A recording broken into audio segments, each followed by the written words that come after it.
अगली क्वेरी को भी शो में शामिल कर लेते हैं। मुंबई से हरीश केदारी हमारे साथ फोन लाइन पर जुड़े हैं। नमस्कार हरीश जी, पूछिए। गुड मॉर्निंग मैडम, मेरे पास राजेश एक्सपोर्ट्स के 50 शेयर्स है 420 के हिसाब से।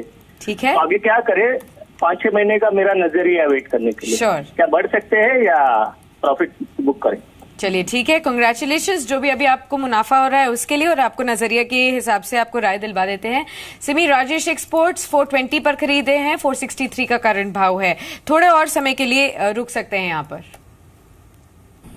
देखिए मैं ये कह सकती हूँ कि उनका जो बाइंग है एकदम सपोर्ट में ही है, तो उनको मैं होल्ड करने का ही सलाह दूंगी। मुझे लगता है कि इसमें थोड़ा बहुत टाइम देने से अच्छा रिटर्न मिल सकता है।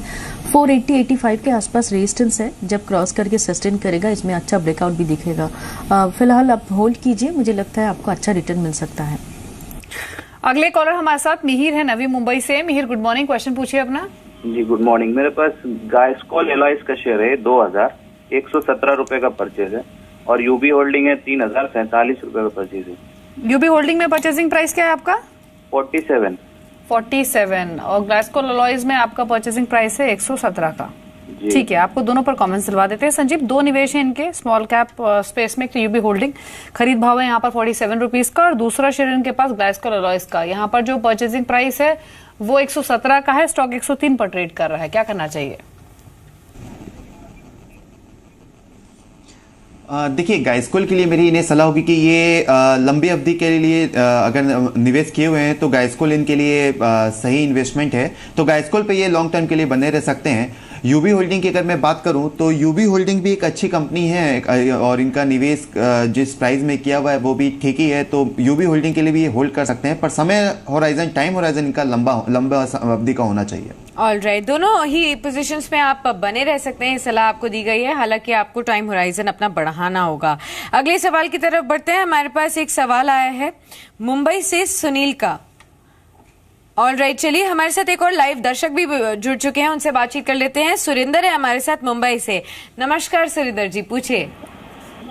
हेलो जी सुरेंद्र जी, बताइए कौन से शेयर्स में आपने निवेश किया है? मेरे पास में कुछ 3000 टाइटन इंडस्ट्री के शेयर्स है जी, और उसका प्राइस करीब 200 रुपया का था। चलिए कांग्रेचुलेशंस, डबल हो चुका है अभी तक आपका जो इन्वेस्टमेंट है। और कितना समय देना चाहेंगे अभी? अभी कोई जरूरी नहीं है मुझे। ओके, कितना रख सकता हूँ मैं? ठीक है, आपको राय दिलवा देते हैं। सिमी, टाइटन की बात कर रहे हैं। 200 रुपए के भाव पर 3000 शेयर्स हैं इनके पास। 400 का करंट लेवल देखने को मिल रहा है, और अभी भी अपनी होल्डिंग पर बने रह सकते हैं। इनको अभी इमीडिएटली फंड्स की जरूरत नहीं है। क्या सलाह होगी?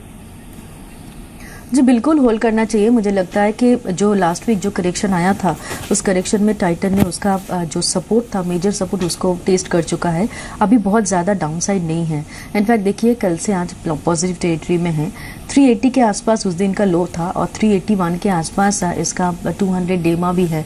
तो लॉन्ग टर्म ट्रेंड अप है, और इस करेक्शन में ये स्टॉक एक बार 200 डेमा टेस्ट किया है, मतलब इसका डाउनसाइड खत्म हो चुका है। मुझे लगता है कि वापस ही रिकवरी में जाएगी, और अपने 430 और 440 का जो हाई इसने बनाया था वो उतना टारगेट तो आप रख ही सकते हैं। आपका लॉन्ग टर्म का पोजीशन है, आप होल्ड कीजिए। लॉन्ग टर्म पोजीशन है तो होल्ड कीजिए। हाल ही में टाइटन की ओर से कमेंट्स आए भी थे कि Q2 को लेकर बहुत होप्स हाई नहीं है, क्योंकि हायर गोल्ड प्राइसेस की वजह से जो डिमांड है वो रेस्ट्रिक्टेड रही है, लेकिन सेकंड हाफ को लेकर वो काफी बुलिश हैं with respect to financial growth. अगले कॉलर हमारे साथ नीरजा है मुंबई से। नीरजा, गुड मॉर्निंग, क्वेश्चन पूछिए अपना। मेरे पास HCG के शेयर्स हैं 400 @ 34। आपका परचेसिंग प्राइस क्या है HCC में? 34 आपका परचेसिंग प्राइस है। ठीक है, और आपका होराइजन क्या है? Ma'am long term. ठीक है, शेयर इन पर PG, और 82 पे बाएंगे। कौन सा है दूसरा स्टॉक नीरजा? Crompton Greaves. और परचेसिंग प्राइस 82। ठीक है, दोनों पर आपको कमेंट्स दिलवा देते हैं। Sanjeev, Crompton Greaves 82 is the purchasing price. HCC यहाँ भी थोड़े से प्रॉफिट में है, ये 36 रुपए की खरीद है। क्या करना चाहिए दोनों शेयर्स में? देखिए, एससीसी के लिए क्योंकि इन्होंने साफ क्लियर मेंशन कर दिया है कि इनका समय नजरिया लंबा है, और एससीसी देखिए अभी गवर्नमेंट का आर्बिट्रेशन नॉर्म भी आया था जो एससीसी जैसी कंपनियों के लिए एक पॉजिटिव फैक्टर है। एससीसी के साथ सिर्फ एक ही कंसर्न है दीपाली, वो है डेट का कंसर्न, जो कि कंपनी कंटिन्यू अपने डेट की तरफ फोकस की हुई है और इसे रिड्यूस करने की कोशिश कर रही है। और अगर आप मानते हो कि इकोनॉमी इंप्रूव हो रही है तो डेफिनेटली कंस्ट्रक्शन सेक्टर में एक बूस्टअप आएगा, जिसमें एससीसी भी एक अच्छी कंपनी में गिनी जाती है, तो एससीसी के लिए होल्ड की ही सलाह होगी मेरी इन्हें। जी चलिए ऋषि से भी बातचीत कर लेते हैं, मुंबई से हमारे साथ फोन लाइन पर जुड़े हैं। नमस्कार ऋषि। ऋषि क्या आप सुन पा रहे हैं? हाँ जी आवाज आ रही है आपकी। जी बताइए। मैडम मेरा कॉर्पोरेशन बैंक है एट द रेट 53 के हिसाब से लिया हुआ 95 शेयर है मेरे पास। 95 शेयर्स हैं आपके पास, और आपका नजरिया क्या होगा? रुक सकता हूँ, रुक सकते हैं। एक साल तो पहले ऑलरेडी हो चुका है इसका लिए को। चलिए ठीक है। सिमी कॉर्पोरेशन बैंक 53 के भाव पर खरीदा है, 43 पर फिलहाल चल रहा है, तो थोड़ा नुकसान में जरूर है, लेकिन समय की इनको कोई परेशानी नहीं है, रुक सकते हैं यहाँ पर। आपकी क्या सलाह होगी? साक्षी, हालांकि चार्ट खराब नहीं है इसलिए मुझे होल्ड करने का सलाह देना पड़ेगा, क्योंकि ये स्टॉक एकदम मेजर सपोर्ट के आसपास है, 40-42 के आसपास है, ये इसका 200 डेमा है। पर मानो तो मेरा फेवरेट इस पैक में, अगर छोटे बैंक में अगर कोई पूछता है तो मैं फेडरल बैंक और IDFC बैंक जो मैंने पहले सजेस्ट किया था वही मैं कहूंगी। और मुझे लगता है कि वो उसमें चले जाने से उनको शायद जल्दी पैसा मिलेगा, और क्वालिटी बैंक है, मुझे लगता है कि उनको स्विच करके भी जाना चाहिए। और अगर बहुत इच्छा है कि कॉर्पोरेशन पैसा होल्ड करना तो होल्ड किया जा सकता है, क्योंकि 40 के आसपास मेजर सपोर्ट है और करीब उसी के आसपास ये स्टॉक बैठा है। थोड़ा बहुत टाइम देने से थोड़ा बहुत रिकवरी तो जरूर मिलेगा। जी हमारे साथ प्रशांत है मुंबई से बातचीत करने के लिए। प्रशांत गुड मॉर्निंग, क्वेश्चन पूछिए अपना। गुड मॉर्निंग, बताइए क्या सवाल है? मैडम मेरे पास HCL इन्फो सिस्टम है 43 के रेट पे 300 शेयर्स, और दूसरा EDL है, EDL at the price of 90 600 shares. दूसरा स्टॉक कौन सा बताया आपने प्रशांत? EDL MP distiller. ठीक है, MP डिस्टिलरीज। यहाँ खरीद भाव आपका 90। ठीक है। क्या करना चाहिए संजीव? एक तो इनके पास HCL इन्फो सिस्टम्स है, 43 इनका परचेजिंग प्राइस है, और दूसरा इन्होंने बताया MP distilleries. Already liquor shares में हमने काफी स्ट्रॉन्ग मूव देखा है सितंबर के दौरान, लेकिन इनका खरीद भाव शायद ऊपरी स्तरों का 90 की परचेजिंग प्राइस बता रहे हैं। क्या करना चाहिए? MP डिस्टिलरीज में तो नुकसान में ही, हालांकि रिसेंट मूव आया, बट स्टिल क्या करना चाहिए दोनों शेयर्स पर?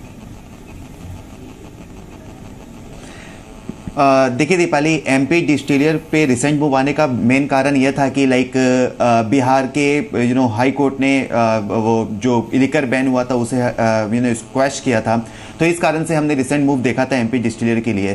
पर यस्टरडे एक न्यूज़ आ रही थी कि अभी भी बिहार में कुछ नए कानून बने हैं लिकर को लेकर के, तो मेरी इन्हें सलाह होगी कि ये MP डिस्टिलर जैसी कंपनी में न्यूज़ बेस्ड ही काम करें, बिकॉज फाइनेंशियल्स अभी उतने अच्छे कंपनी के हैं नहीं, तो न्यूज़ बेस्ड काम करना MP डिस्टिलर के लिए बेटर स्ट्रेटेजी होगी। दूसरा स्टॉक क्या बताया था आपने? HCL info systems. HCL info system की अगर मैं बात करूं तो देखिए HCL इन्फो सिस्टम के लिए अभी शॉर्ट टर्म में मुझे कुछ दिखता नहीं है। अगर ये लॉन्ग टर्म के लिए रख सकते हैं, अगर 2 से 3 साल का नजरिया है, तो ये HCL इन्फो सिस्टम में बने रहे तो एक अच्छा रिटर्न यहां से मिल सकता है, क्योंकि कंपनी के फाइनेंशियल्स पुअर हैं, तो इन्हें इसे इंप्रूव होने में समय लगेगा। पर हम मानते हैं कि कंपनी अच्छा परफॉर्मेंस दिखाएगी, पर अपना टाइम होराइजन इन्हें लंबा रखना पड़ेगा। श्योर। चलिए अपना अगला सवाल ले लेते हैं। हमारे साथ एक और दर्शक फोन लाइन पर मौजूद हैं। अब आशीष ने हमें कॉल किया है मुंबई से। नमस्कार आशीष, पूछिए। नमस्कार, मैं आशीष बोल रहा था मुंबई से। हाँ जी। मैंने मॉन्सांटो शेयर लिया हुआ है 2516 के भाव से 25-15 के लेवल्स पर। जी चलिए, अभी आपको नुकसान जरूर हो रहा है, क्या आप लॉन्ग टर्म के हिसाब से रुक सकते हैं? हाँ रोक सकते हैं, रोकने में कोई प्रॉब्लम नहीं है। सिमी, क्या सलाह देंगे आप? मॉन्सांटो पर 50 शेयर्स हैं इनके पास, 25-15 के लेवल्स पर खरीदा हुआ, और अभी काफी नुकसान में भी चल रहे हैं।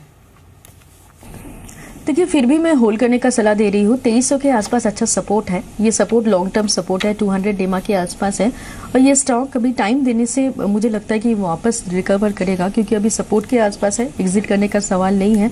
लॉन्ग टर्म का नजरिया से पकड़ के रखिए। चलिए, राय आपको दी गई है मॉन्सेंटो पर। स्टॉक अभी मामूली बढ़त के साथ 2398 के लेवल्स पर ट्रेड कर रहा है। एक ब्रेक का वक्त हुआ है, कहीं मत जाएगा, वापस लौटेंगे तो आपको जो आपकी क्वेरीज हैं वो तो शो में शामिल करेंगे ही। साथ शुरुआत करेंगे हमारे खास सेगमेंट की, फेस्टिवल बोनेंजा। PC ज्वेलर्स के बारे में बातचीत होगी, और साथ ही दोनों मेहमानों के नवरत्न शेयर्स यानी इस नवरात्रों में वो किन स्टॉक्स पर खरीदारी की सलाह दे रहे हैं ये भी हम आपको बताएंगे।